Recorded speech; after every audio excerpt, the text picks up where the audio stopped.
What's up, guys, and welcome back to my channel. My name is Shelbie, and today we are going over some of the types of seizures. Let's get started.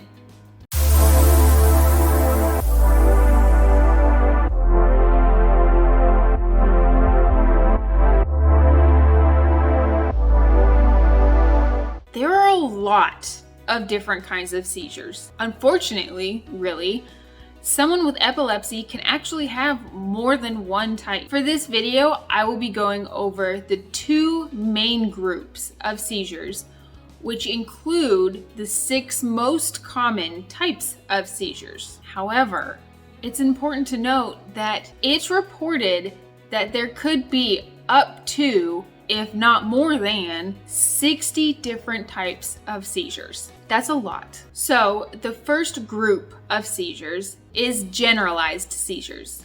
These seizures affect both sides of your brain. The first type of seizure is called absence seizures, or petit mal. A petit mal seizure will cause the person having a seizure to stare blankly ahead or stare into space for short periods of time. Oftentimes, eyelids will be fluttering. They may be chewing, making a chewing motion with their mouth, or smacking their lips. With this kind of seizure, it is actually not common for the person having a seizure to fall or do anything that many would mentally relate to a person having a seizure. So it could actually be kind of hard to recognize this kind of seizure. Unlike the next kind of seizure, which is tonic-clonic or grand mal seizures. These seizures are characterized by body stiffening, falling to the ground, crying out, muscle contractions, shaking, jerking, and a loss of consciousness. After a grand mal seizure or a tonic-clonic seizure,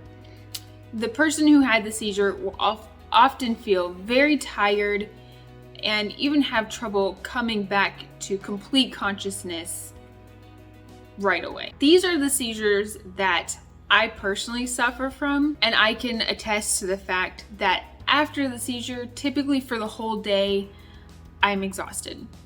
I feel like I just ran a marathon. I feel like I've been in a boxing rink.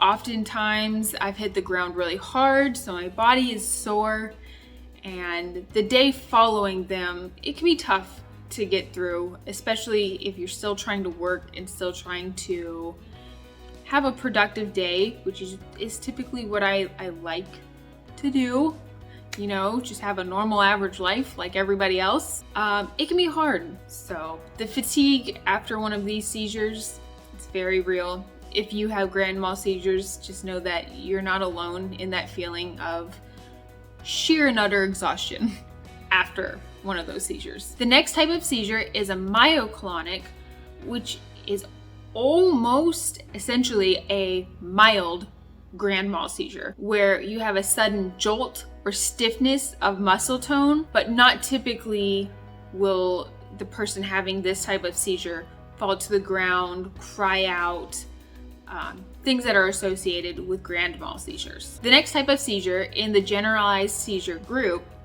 is atonic seizures, which are kind of the opposite of myoclonic seizures. Instead of muscle stiffening, the muscles actually go completely limp. During one of these seizures, the person's head may lean forward and the body tone will just be weakened, really.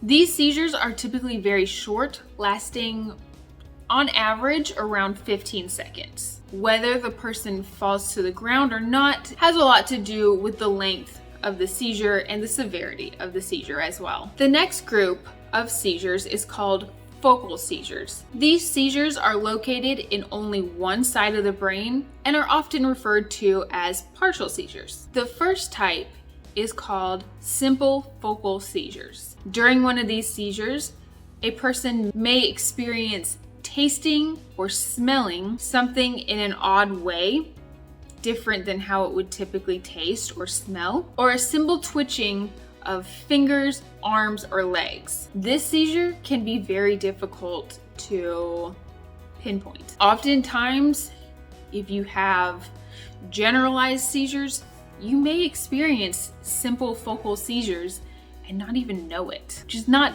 a fun thought. I understand. It's not fun to think about that. The next type is complex focal seizures, and these are a little easier to pinpoint and understand as being a seizure. So during one of these seizures, a person may feel dazed, confused, and will typically be unable to respond to questions or any direction for up to a few minutes.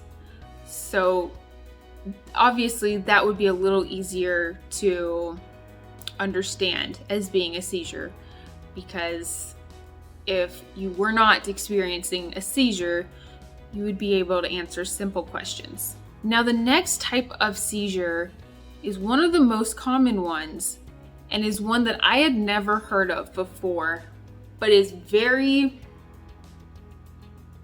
complex and very interesting to me. These seizures are called psychogenic non-epileptic seizures, or PNES. So the reason these are so interesting and also very much not understood is because these seizures are not related to epilepsy. What? Instead, they are actually caused by psychological factors. The scary part is the number of people who are likely to be suffering with PNES. The other scary part is the wide estimate of these numbers. So the prevalence rate is 2 to 33 people per 100,000 who may be suffering from psychogenic non-epileptic seizures. That's a lot. What's really hard about this type of seizure is that doctors are really not that familiar with it because it's not related to epilepsy. They are essentially the brain's way of manifesting trauma.